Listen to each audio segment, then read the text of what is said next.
The handcuffs clicked shut, echoing louder than the jeers in the crowded bar. To the world, she was a fraud in a dress uniform, a woman daring to wear the Navy SEAL trident. But as they shoved her into the patrol car, nobody noticed the slight, sad smile on her face. They thought they were catching a criminal. They had no idea they were arresting the Pentagon's deepest secret. The air inside the rusty anchor was thick with the smell of stale, bare floor wax and testosterone. Located just a few miles from the Naval Amphibious Base Coronado, it was a sanctuary for active duty personnel and a shrine for veterans. It was the kind of place where rank was left at the door, but respect was the currency of the realm. Maya Thorne sat alone in a dark booth near the back, nursing a lukewarm club soda. She looked out of place. While the bar was filled with men in civvies or working uniforms, Maya was wearing full-service dress blues. The uniform was immaculate. The creases were razor-sharp, the ribbons on her chest were perfectly aligned, and the gold stripes on her sleeve indicated the rank of Chief Petty Officer. But it was the metal insignia pinned above her ribbons that drew the eyes of every man in the room. The special warfare insignia, the Budweiser, the trident, the eagle, anchor, pistol, and trident, the symbol of the Navy SEALs. A hush began to spread from the bar outward, like a ripple in dark water. Whispers turned into pointed fingers. Women didn't wear tridents. There were female divers, female EOD techs, and women in support roles. But a female operator with a trident? That was a myth. To the men in that room, it was a blatant insult. At the bar, Lieutenant Bradley Miller slammed his glass down. Miller was young, fresh out of SQT, SEAL qualification training, and brimming with the aggressive pride of a newly minted frogman. He had spent the last year in the freezing surf of the Pacific, breaking his body to earn the piece of metal on his chest. Seeing a woman wearing it as a costume for free drinks made his blood boil. Miller signaled to the bouncer, a burly former Marine named Tiny Henderson, and two master-at-arms, MPs, who happened to be on patrol and stopping for a coffee. "You see that?" Miller barked, pointing a callous finger at Maya. "That's stolen valor, right there in plain sight." One of the MPs, Petty Officer Davis, squinted. "You sure, Lieutenant? Maybe she's just, I don't know, holding it for a boyfriend?"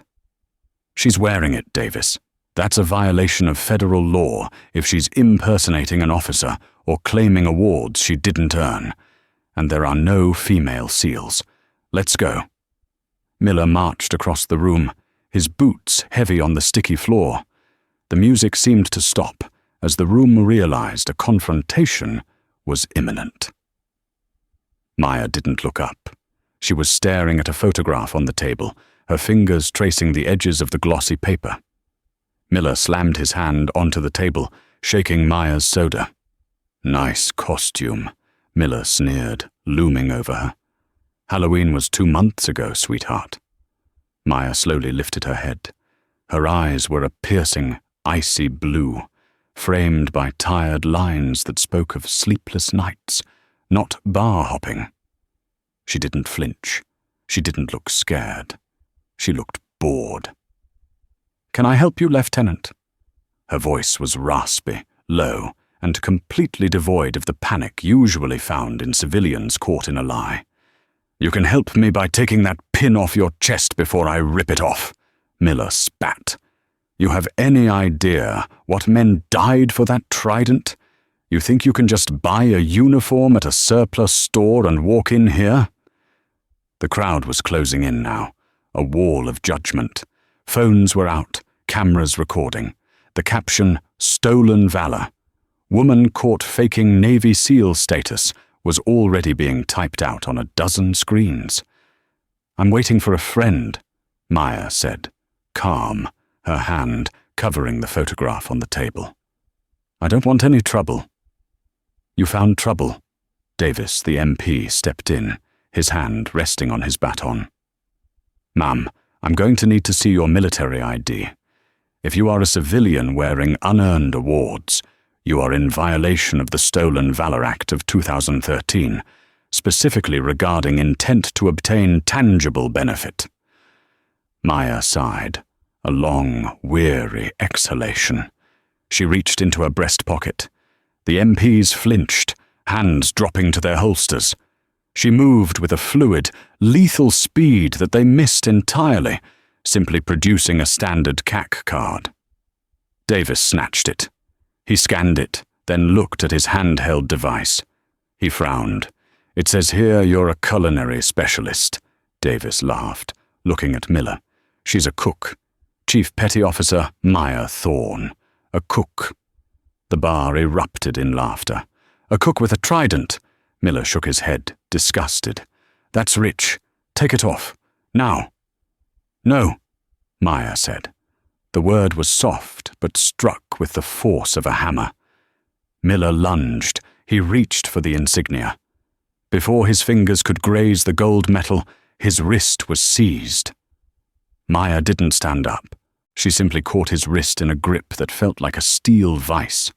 With a subtle twist of her hips and a leverage point on his elbow, she forced the lieutenant, a man twice her size and in peak physical condition, to his knees. The room gasped. Maya leaned in, her face inches from the humiliated officer. "I said, I am waiting for a friend. Do not touch the uniform." She released him. Miller scrambled back, red-faced and furious. "Assault! She assaulted a superior officer. Arrest her!" Davis and his partner didn't hesitate this time. They rushed her. Maya stood up, raising her hands in surrender, knowing that fighting two armed MPs in a crowded bar would only end one way. "Turn around!" Davis screamed. She complied. The cold steel of the handcuffs bit into her wrists. As they marched her out, the bar patrons booed and threw napkins. Someone yelled, "Fake!" Maya kept her head high, her eyes fixed forward. As they shoved her into the back of the patrol car, Miller leaned in through the window. "You're done. I'm going to make sure you get a dishonorable discharge and prison time. You're a disgrace to the Navy." Maya didn't answer. She just watched the lights of the bar fade as the car pulled away, heading toward the base brig. She closed her eyes and whispered to herself, "I'm sorry, sir. I tried to keep a low profile." The interrogation room at the Naval Base Security Complex was sterile, cold, and smelled of lemon cleaner and old coffee. Maya sat at the metal table, still handcuffed. The trident on her chest glinted under the harsh fluorescent buzzing overhead. Two men were on the other side of the glass, watching her. One was the angry Lieutenant Miller. The other was Commander Vance, the base provost marshal. "She's stonewalling us," Miller said, pacing the small observation room. "She won't speak. We ran her prints. Nothing came up in the standard database. Her service record says cook, stationed at a logistics depot in Bahrain for the last 6 years. No buds, no SQT, no jump school. Nothing." Vance crossed his arms. He was an older man, prudent and cautious. "If she's just a cook, Miller, how did she drop you to your knees with a wrist lock?" Miller flushed crimson. "I slipped. She caught me off guard."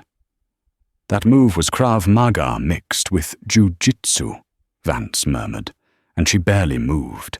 Look at her sit. She hasn't fidgeted once in 2 hours.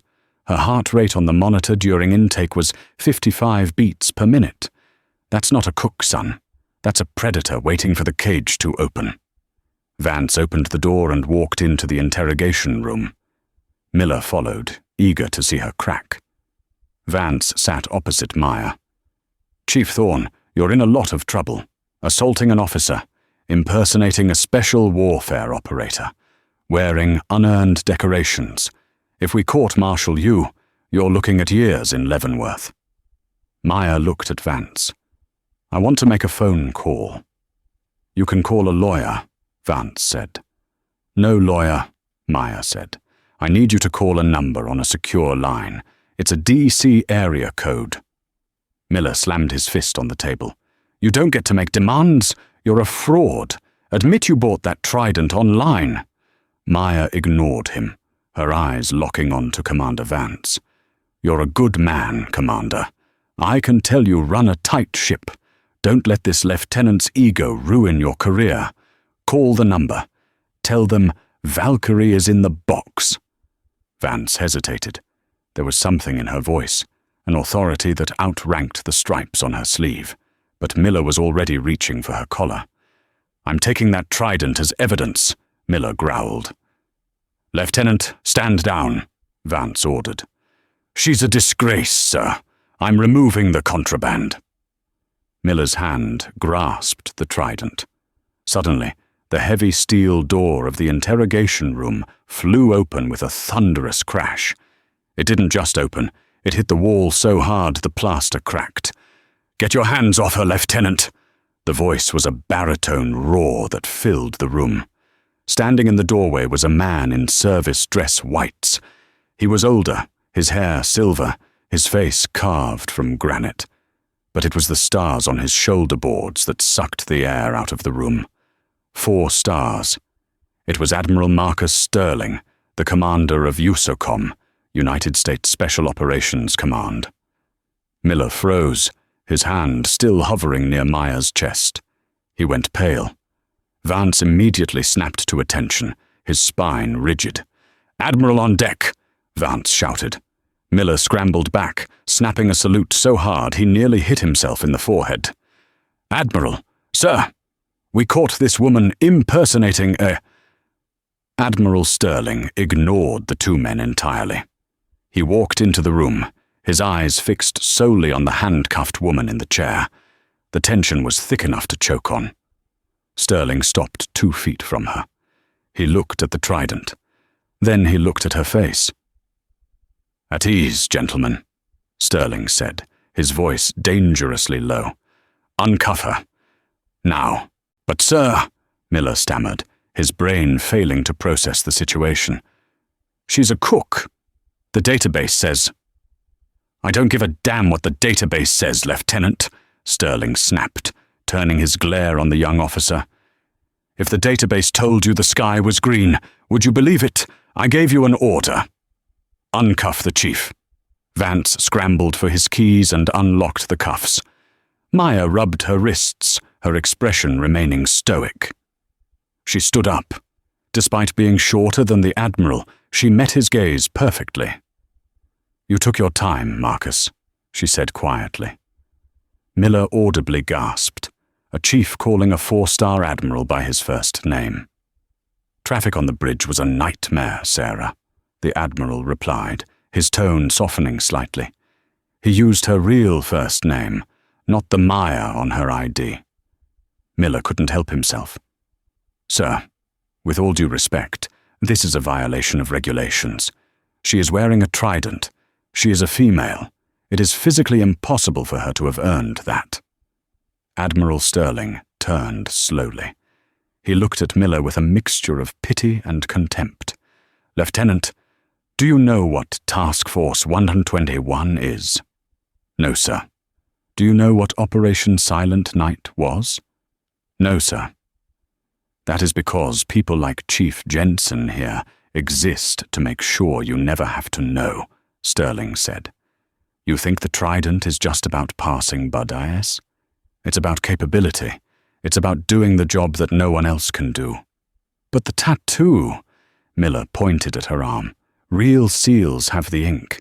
It's a brotherhood. If she was real, she'd have the mark." Maya, Sarah Jensen, looked at the Admiral. He nodded once. Slowly, Sarah unbuttoned the cuff of her left sleeve. She rolled it up past her wrist, past the forearm. There, on the inside of her forearm, wasn't the standard bone frog or trident tattoo found in tattoo parlors near the base. It was a tattoo of a black chess piece, a queen, wrapped in a jagged, bleeding barbed wire with a small, distinct lightning bolt striking through it. Miller frowned. "That's not a SEAL tattoo." No, Admiral Sterling said, his voice echoing with finality. That is the insignia of the Grey Ghosts, a unit that officially doesn't exist, a unit that operates where even the SEAL teams can't go because they are too high profile. And that tattoo? The Admiral stepped forward, grabbing Sarah's arm and holding it up for Miller to see. That tattoo is authentic. I know, because I was the one who authorized it the night she saved my life in a hole in Damascus. The room fell into a dead silence. The silence in the interrogation room was heavy, broken only by the hum of the air conditioning and the rapid, shallow breathing of Lieutenant Miller. He stared at the tattoo on Sarah's arm, the Queen wrapped in wire. It looked raw, primitive, as if it had been etched with a needle and ash rather than a sanitized gun. Admiral Sterling pulled a chair out, not for himself, but for Sarah. "Sit down, Chief. You've been standing long enough." She sat, rolling her sleeve back down, covering the ink. Her expression remained unreadable, the mask of a deep-cover operative who had forgotten how to show pain. "Miller," Sterling said, his voice dropping to a narrative cadence, the kind used to tell ghost stories around a campfire. "You asked about her service record. You asked why it says culinary specialist. It says that because the Pentagon doesn't have a code for what she actually does. You mentioned the Brotherhood. You mentioned men dying. Let me tell you about the night I almost died." Sterling walked to the window, looking out at the dark base. "November 2015, Damascus, Syria. I was a rear admiral then, inspecting a clandestine black site near the border. We were sold out. Intelligence leak. My convoy was hit by an RPG. My security detail, 4 DevGru operators, were killed instantly. I was dragged out of the wreckage, hood over my head, and thrown into a basement in the middle of a hostile city." Miller listened, entranced. This was classified intel he was hearing. "They held me for 3 days," Sterling continued. "They were preparing a live broadcast execution. The White House was paralyzed. Sending in a SEAL team or Delta Force would have required a footprint too large. It would have sparked an international incident, maybe a war with Russia, who controlled the airspace. They needed a ghost. They needed someone who could walk through walls, blend into the local populace, and kill with the silence of a heart attack." The Admiral turned and pointed at Sarah. "They sent Chief Jensen. She wasn't just a SEAL lieutenant. She was the first woman to pass the omnidirectional warfare selection, a program so black it's funded by black budgets buried in agriculture reports. She spoke fluent Arabic, Farsi, and Pashto. She infiltrated the sector disguised as a local medic." The room seemed to fade away as the Admiral described the scene. Damascus, 2015. The city was a skeleton of concrete and dust. Sarah, clad in a hijab and carrying a worn medical bag, had walked past 3 checkpoints of armed insurgents.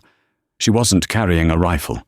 She had a ceramic knife taped to her thigh and a suppressed 9mm holster hidden in a hollowed-out loaf of bread. "She found the basement," Sterling said, his eyes distant. "There were 6 guards, heavily armed. She didn't breach the door with explosives. She knocked. She told them she heard screams and was there to treat the prisoner so he wouldn't die before the camera crews arrived. They laughed. They let her in." Sarah looked down at her hands. She remembered the smell of that room. Unwashed bodies, rot, and fear. "It took her 9 seconds, Sterling said softly. "I was tied to a chair, blindfolded. I heard the door open, some conversation in Arabic, and then wet thuds. No gunshots, just the sound of bodies hitting the floor. Someone cut my blindfold off. I looked up, expecting a monster. I saw her. She was covered in blood, none of it hers. She handed me a pistol and said, 'Time to go home, sir.'" Miller looked at Sarah with wide eyes. The cook, who he had mocked in the bar, suddenly looked 10 feet tall. "But the extraction wasn't clean," Sterling said, his voice hardening. "We were pinned down in an alleyway. A technical with a heavy machine gun blocked our exit. We were outgunned. Sarah took a round to the shoulder, the left one. She didn't drop. She returned fire, drawing their attention so I could move to the extraction point." "That's where the tattoo comes from." Sarah spoke for the first time since the story began. Her voice was raspy. "We made a pact, the unit. If you bleed for the target, you wear the wire. If you save the Queen, the package, you wear the crown." "She carried me," Sterling said, looking at Miller. "I had a broken leg. She took a bullet, and she still carried a 200-pound man 3 miles to the LZ.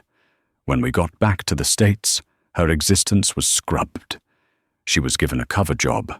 She was awarded the Navy Cross, but it's in a vault at the CIA, not on her chest. She can never wear it. She can never tell anyone." Sterling walked up to Miller, his face inches from the lieutenant's. "So when you see her wearing a trident in a bar, Lieutenant, you assume she bought it on eBay. But the truth is, she earned that trident 3 times over in blood. She wears it once a year. Do you know why?" Miller shook his head, unable to speak. "Tell him, Chief," Sterling commanded. Sarah looked up, her blue eyes filled with a sudden, glassy sheen of tears. "Because today is the anniversary, and I wasn't the only one in that alleyway." The atmosphere in the room shifted from interrogation to a wake. The aggression drained out of Lieutenant Miller, replaced by a hollow, sickening feeling of shame. He had tried to arrest a hero. He had mocked a legend. "Who else was there?" Vance asked gently. "My spotter," Sarah whispered. "Master Chief Petty Officer Michael Tex O'Connell. He was the one who took out the machine gun nest. He bought us the time to run. He didn't make it to the LZ." She reached into her pocket, the same pocket she had pulled her ID from earlier, and pulled out the photograph she had been looking at in the bar. She slid it across the metal table. It was a picture of a younger Sarah and a rugged man with a thick beard standing in front of a helicopter, smiling. "He died 10 years ago today," Sarah said.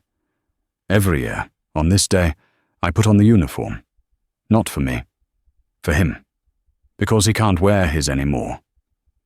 I go to the Rusty Anchor, because that was his favorite bar. I order a club soda for me, and I pour a whiskey for him. And I wait." "You said you were waiting for a friend," Miller said, his voice trembling. "You meant him? You were waiting for a ghost?" "No," Sarah said. She looked at the clock on the wall. "I was waiting for his legacy." Suddenly there was a knock at the interrogation room door. A young woman, no older than 22, peeked in. She looked terrified, holding a visitor's pass. She had the same dark eyes as the man in the photograph. "Excuse me," the young woman said. "The MP at the desk said Chief Thorne was back here. I'm sorry, I'm late. My flight from college was delayed." Sarah stood up immediately. The stoic warrior melted away, replaced by a look of profound warmth. "Katie." The young woman, Katie, rushed into the room and hugged Sarah. "Auntie Sarah, I went to the bar, and they said you got arrested. I was so scared." "It was a misunderstanding, Katie," Sarah said, pulling back and smoothing the girl's hair. "Just a misunderstanding." Sarah turned to the table where the trident lay, the piece of metal Miller had tried to rip off her chest.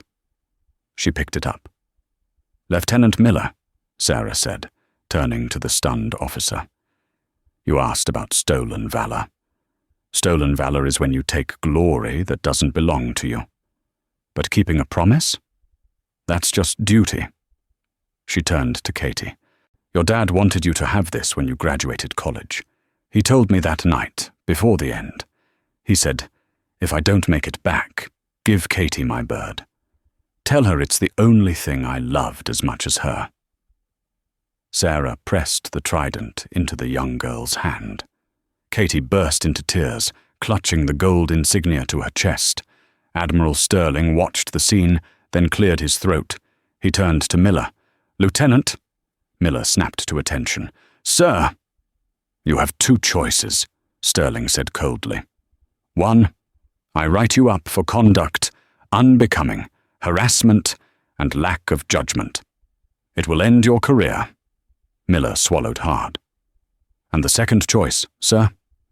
You escort this chief and her niece back to the Rusty Anchor.